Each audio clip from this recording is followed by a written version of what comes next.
everyone. So this week we have a special guest. Usually, we do the writing prompts and you submit your responses. But this week I wanted to introduce a special guest. This is my friend Portia, and I really am happy to have her here. I thought that this would give us a break in what we're used to as far as our writing submissions, and we can have a little fun here. So, Portia, thank you so much for being here with me. I ask that you please introduce yourself. Hi, my name is Portia T. I currently live in the state of Delaware. I'm also from Ghana, and I'm happy to be here to meet you. So I wanted to bring her on because she is someone that you can truly learn from, gain some knowledge from, gain wisdom from. And I wanted to bring you here, as I told you, because I wanted you to give our students some insight into your life, how it was for you growing up in Ghana, what your experiences were like when you moved to the States, and you just give them some wisdom as far as what they can look forward to. So my first question to you, Portia, is how was your experience growing up in Ghana? Yeah, in Ghana, it was a happy experience. As a child, I didn't know anything different. I had two brothers. I went to school. On the weekdays, on the weekends, I played, and I didn't have any troubles. I just knew that life was good. So how did it happen for you to uh, move from Ghana to the States? What were the circumstances surrounding that? Yeah, my father decided to settle in the US after traveling and living in different places. And so he decided to bring us, his family. It was myself, my two brothers, and my mother. Okay, so and how old were you? Did you mention? No, at the time I was 9, almost 10 years old. Okay, so you were 9 going on 10 years old. So coming from Ghana, and what part of Ghana did you grow up in? I lived in Community 4 in Tema, which is near the capital city of Accra. Okay, so coming from Tema and moving to the United States of America, did you have any expectations? Do you remember? What were your feelings about moving to the States? I'm not sure that I had any expectations. I think I was too young to have expectations. I really didn't know what was happening. In fact, I just knew that I was going where my parents were going. And so I was happy to see my father, who I didn't see all the time. I'd see him when he would come to visit in Ghana. So I was happy to see him. I was happy to be with my brothers and my mother as a family. So. Okay. So, what were the big differences as far as what it was like being in America versus how it was coming from your home country? Well, the weather, for one, a major difference. We came here in the middle of winter. So, the snow and the cold weather, which is typical for the winters in America, but very different from the weather in Ghana. So that was a huge difference. Um, Another thing that's different is, there's a difference in how community is set up. In Ghana, it's a very open type of community where you see everyone as your family. Your gate to your house is typically unlocked most of the day. The kids kind of play however they need to play until the sun goes down. But here it wasn't like that. It was very much being aware of your safety all the time, and making sure that you were going in your house and that your doors were locked, that type of thing. Okay. So, you're 8, 9, 10 years old coming to America. Uh, and at that age, around what year were you in your schooling? I was in the fourth grade. I came in middle of fourth grade. Okay.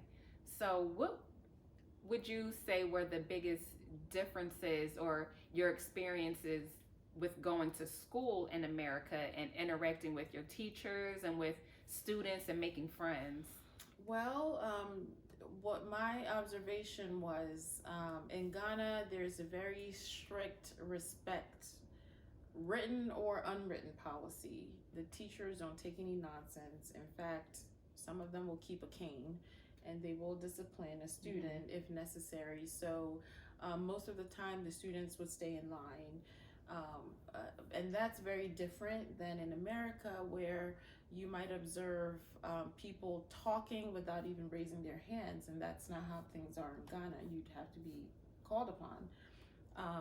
But also a lot of disrespect, for example, with students being disrespect directly toward the teacher who are adults, and that's not something you would observe in Ghana in any situation. And some of the challenges with making friends, I kind of had to deal with the language barrier, and maybe the accent that I came with at the time. But over time, I kind of found my people. Was it did you feel more so that you can be yourself, or it felt like a little small piece of home when you found your people? Um, that's an interesting question. I think even still now, it's easier to feel more relaxed if I'm around other Ghanaian people. But I tend to carry my culture with me everywhere. So I found that the people that stick to me are accepting of that. So even to this day, I am who I am. I'm coming with my culture, my history, and everything about me. So if someone just doesn't get that, that's typically not my person. Mm-hmm. So how about going from fourth grade, and then we're going to skip ahead to high school. So you're in your high school years. Did you start to think about what it was that you would want to do after college or after high school? Did you want to go to college? Did you want to just work? What did you think that you wanted to do? Well, I knew that I was going to college, and that was not even an option in my home because it was an expectation. Education is very important to Ghanaian families and African parents typically, and so it's just part of an expectation. So it wasn't a choice. And I did think about what I wanted to be, and when I was younger, I wanted to be a fashion designer. That's what I wanted to do. I was good with math and science, but I also had some artistic inclination, I guess you could say. So that's what I wanted to do, but my parents discouraged that. And they kind of steered me more toward the medical sciences, medical school, nursing, pharmacy, those kind of things. Mm-hmm. So so if your parents didn't, I don't want to say force. Is force the right word? I don't know. I don't know if force is the right word, but heavily influenced. Heavily influenced. So had your parents not heavily influenced you to going into the science field, you think that you would be a really good fashion designer right now? I mean, I think so. I even came back to it a couple of years ago. I tried it for a little while. I decided it's not exactly for me, but who knows what it could have turned out into if I started it earlier. Mm-hmm. Yeah. So you went to college. Where did you go to college? Pennsylvania State University. Okay, and what did you choose to major in? What was your course of study? Yeah, I started out as a pre-med student with the intention of going to medical school at the direction of my parents. But through the process of that, I decided that I wasn't going to do that. I decided that I would consider other options in the sciences, and I ultimately settled on nursing.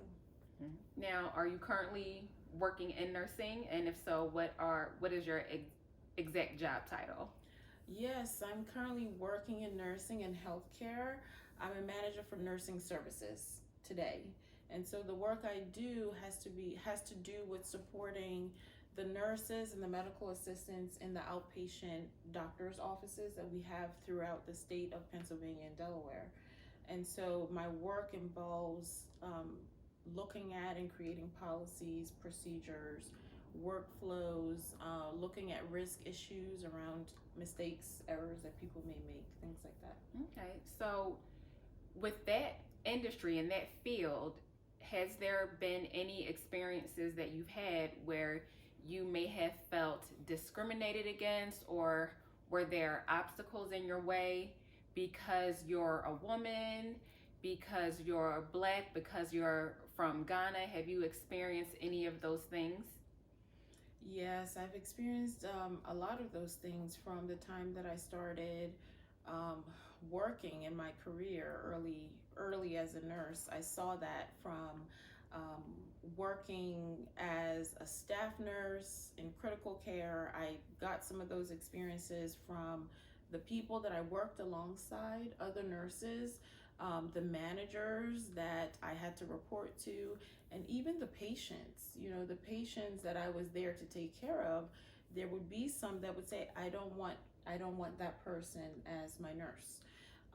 So that's come in many, many different ways since. And I've also gotten some comments or even um, perceptions around my age, even. I remember when I started in the role that I'm in, my first day meeting some of my team members, there was a lady who made a comment because she was shocked at how young I was, and she said, "Oh my gosh, how old are you? 12?" And I think she thought it was a joke or funny, but I worked very hard to get where I am, and so that comment kind of makes you wonder what people think of you, depending on your age. But regardless of my age, I worked and I have experience and I have the education behind everything that I'm doing. So, what is it within you that pushes you to be better, or to uh, fight past people's expectations of you? What motivates you to keep pressing forward? Yeah, I think it's an internal motivation, and it has to do with the things that I want, the things that I want for myself, and the things that I want for my family. And I realize that other people don't clearly know these things, and their expectations or their perceptions shouldn't push me into doing anything other than what I want. And so the things that I want for my family, they won't know that. And so it's an internal motivation for me, that I may choose to share or not with them, depending on who it is. But that's what tends to keep me going. And I'm glad that you mentioned perception, because you all, if you remember a couple of weeks ago when we did that perception writing assignment and we talked about the single story from I'm going to get this wrong, Chimamanda Ngozi Adichie, and the idea that uh, we're more than just what people think of us, that you can't let other people's perceptions of you or what other people think of you hold you back. And it's always going to be an experience that you have where you think you know something about someone based off of the media, based off of even sometimes what your history books teach you. But it's up to you to really get to know people for who they are and make your own assumptions at that point. So I know a lot of you have mentioned that you also would like to travel in the future. I know you've mentioned Canada, the United States, Europe, Asia. So do you have uh, any advice or wisdom that you can share with the students about traveling? Yeah, I think it's really great to travel and see the world, because the world is much bigger than the place that you may be in at any moment in time. And so you'll get to experience the differences in culture and learn all the different things out there, and those experiences will only improve your lives. And the guidance that I would give to anyone that wants to do that is to absolutely go and experience all of these things. And while you're doing that, while you're learning, figure out ways that you can also bring back some of the things you're learning to make improvements in the places that you're from, so that when it's time for you to go back, you have a better place to go back to, so that your grandmothers, your grandfathers, uncles, and your cousins, brothers, and sisters also have a better place to live. That's great. That's great. And just to wrap it up, thank you again so much for spending this time with me and speaking to the students.